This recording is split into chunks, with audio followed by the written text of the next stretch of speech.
Donc il y a eu tous ces livres, l'avant-dernier étant l'épreuve scientifique d'une vie après la vie, où là, j'y suis allé carrément, quoi, avec un titre provocateur. Ce n'est plus un roman du tout, c'est un récit, c'est un essai. Il y a suffisamment de preuves, je vous l'ai dit, pour dire aujourd'hui de façon tout à fait objective qu'il existe bien une forme de conscience lorsque le cerveau s'éteint, et donc une forme de vie lorsque la mort arrive. La mort cérébrale, la mort clinique, ce n'est autre que donc l'arrêt du fonctionnement cérébral. Et on a maintenant des preuves que des gens en état d'arrêt de fonctionnement cérébral sont capables d'avoir une conscience et tout à fait nouveau. Il y a aussi donc ce livre Histoire incroyable, une anesthésiste réanimateur publié au Cherche Midi, et le tout dernier qui est sorti cette semaine, qui s'appelle La médecine face à l'au-delà. Donc, il faut d'abord donner une définition de la mort. Parce que je vous dis, les gens sont revenus de la mort. Mais il faut d'abord donner une définition de la mort. Et on voit bien que cette définition, elle varie. Elle est tout à fait aléatoire en fonction du temps. Elle correspond à nos limites de possibilité de réanimation. Finalement, on pourrait donner ça comme définition de la mort. Au XVIe siècle, c'était simplement le coma réactif. On avait quelqu'un qui ne bougeait plus quand on le stimulait, on le considérait comme décédé. On le mettait dans un cercueil, et puis s'il avait le malheur de se réveiller, on le prenait pour un vampire, on l'achevait, enfin c'était terrible, à l'époque. Ensuite, c'était l'apnée, on mettait un petit miroir devant la bouche et le nez, s'il n'y avait pas de buée, on considérait que la personne était décédée, c'était l'arrêt respiratoire. Ensuite, ça a été l'arrêt cardiaque. Lorsqu'un cœur s'arrêtait, il y a encore quelques décennies, on ne faisait même pas de massage cardiaque. Il y aura de plus en plus maintenant de gens qui seront réanimés après des arrêts cardiaques. Parce qu'il y a un grand programme de défibrillateurs automatiques qui est mis en place et qui permettra à des cœurs de repartir. Et il y aura de plus en plus donc de récits de gens qui sont passés de l'autre côté et qui sont revenus. Alors c'est quoi aujourd'hui la définition de la mort? Eh bien, c'est la mort clinique, c'est la mort cérébrale. C'est l'arrêt du fonctionnement cérébral. Mais même ça, l'arrêt du fonctionnement cérébral, l'arrêt donc de l'activité électrique du cerveau, ce n'est pas quelque chose qui est tout à fait définitif. Il peut arriver que des gens, en arrêt de fonctionnement cérébral, donc en état de mort clinique, et on verra que c'est toujours le cas pratiquement lors des arrêts cardiaques, eh bien, reviennent à la vie. Et donc, on pourrait parler de mort clinique définitive et de mort clinique provisoire. Il ne faudrait plus dire expérience de mort imminente ou near-death experience, il faudrait dire expérience de mort provisoire. La mort définitive correspondant en réanimation à 2 électroencéphalogrammes plats à 4 heures d'intervalle pendant au moins 20 minutes. Dans ces conditions-là, eh bien, on est sûr que la personne ne pourra pas revenir à la vie, parce qu'on ne sait pas faire. Il n'est pas dit que d'ici quelques décennies, on n'arrivera pas à faire revenir des gens qui ont eu 2 électroencéphalogrammes plats à 4 heures d'intervalle pendant au moins 20 minutes, en dehors des conditions de froid, hypothermie, ou de narcose, c'est-à-dire de produits qu'on a injectés pour ralentir l'activité cérébrale, parce que là, ça serait faussé. Donc si on a ces conditions-là, eh bien en réanimation, on peut débrancher un respirateur, ou on peut poursuivre une réanimation pour faire des prélèvements d'organes. Mais on ne fera jamais revenir la personne à la vie dans ces conditions-là, aujourd'hui tout au moins. La mort clinique, je vous l'ai dit, c'est l'arrêt du fonctionnement cérébral.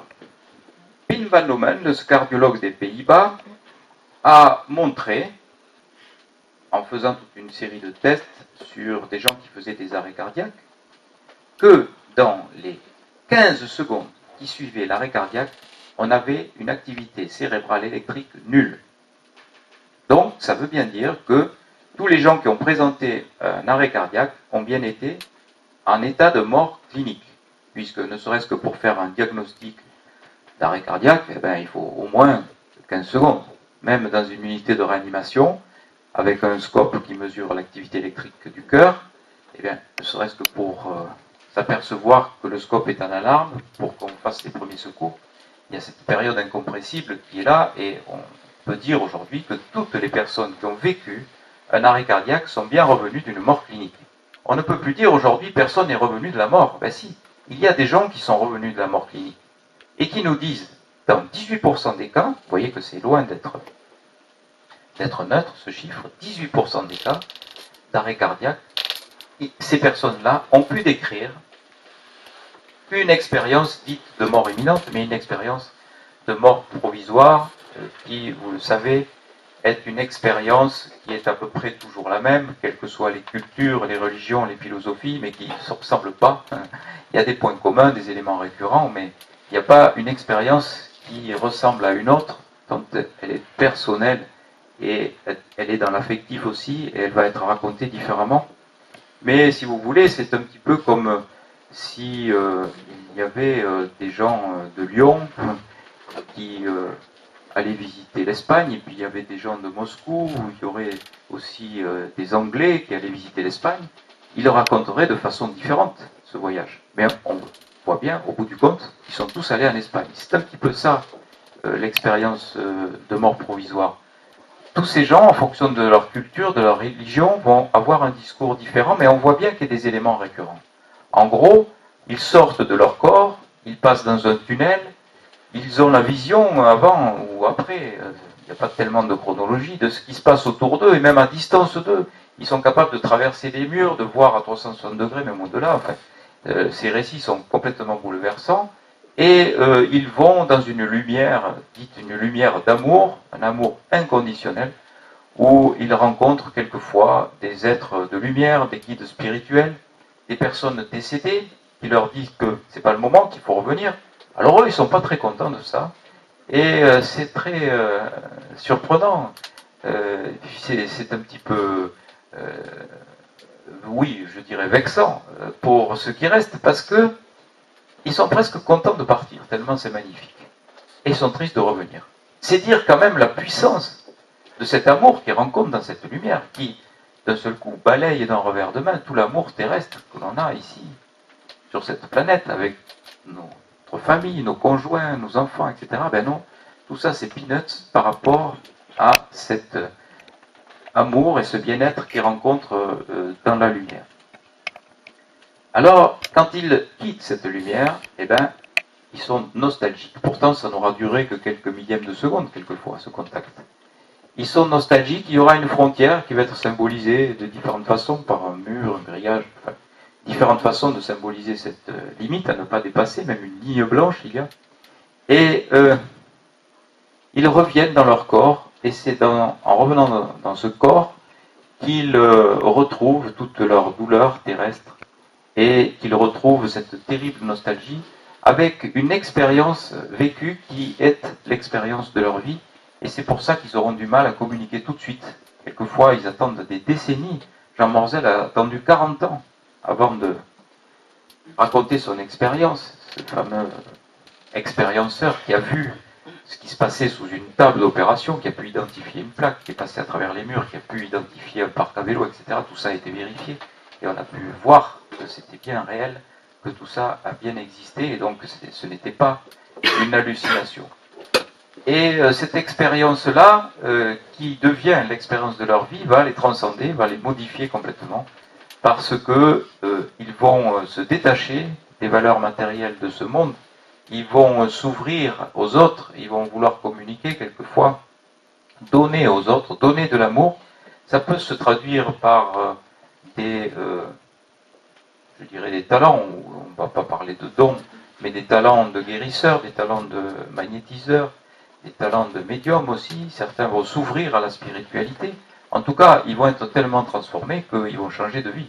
La plupart du temps, et surtout s'ils étaient ancrés dans le matériel, eh bien, leurs amis ne vont pas les reconnaître, les collègues de travail non plus, quelquefois ils vont changer même de travail, ils vont divorcer, enfin, c'est un bouleversement de vie intégral, surtout, je le répète, si leur vie avant cette expérience était axée sur des repères fondés sur le matériel de nos sociétés. Donc, ce qui est intéressant pour un scientifique rationaliste, en dehors de toute cette expérience transcendante et tous ces éléments récurrents, de traverser le tunnel, de vision de la lumière, de l'impression de tout savoir et de tout connaître aussi, l'omniscience, ils l'avaient quand ils étaient de l'autre côté, eh bien, c'est pas tellement ça, parce que ça, on pourrait dire, c'est du domaine de l'hallucination. Non. Ce qui est très surprenant, c'est la décorporation, out-body experience, qui arrive dans 70% des cas quand même. C'est pas rien. Et cette expérience-là de sortie de corps, on voit bien que ce n'est pas une hallucination parce que les gens sont capables de décrire ce qui se passe en temps réel au moment même où leur cerveau ne fonctionnait plus. Comment pouvoir décrire ce qui se passe à des kilomètres de là dans un appartement, comme c'est le cas dans un exemple que je décris dans ce livre avec des précisions extrêmes? Comment expliquer que des gens soient capables d'identifier une salle d'attente singulière avec des gens qui attendent debout parce qu'il n'y a pas de chaise? Des détails que l'on ne peut pas donner si on n'a pas réellement vu ce qui s'y passait. Comment pouvoir expliquer cette expérience de cette jeune femme qui se fait opérer du cerveau et qui, donc, en étant opérée du cerveau, a sa circulation cérébrale arrêtée pendant 1h30. Laurie Smith a...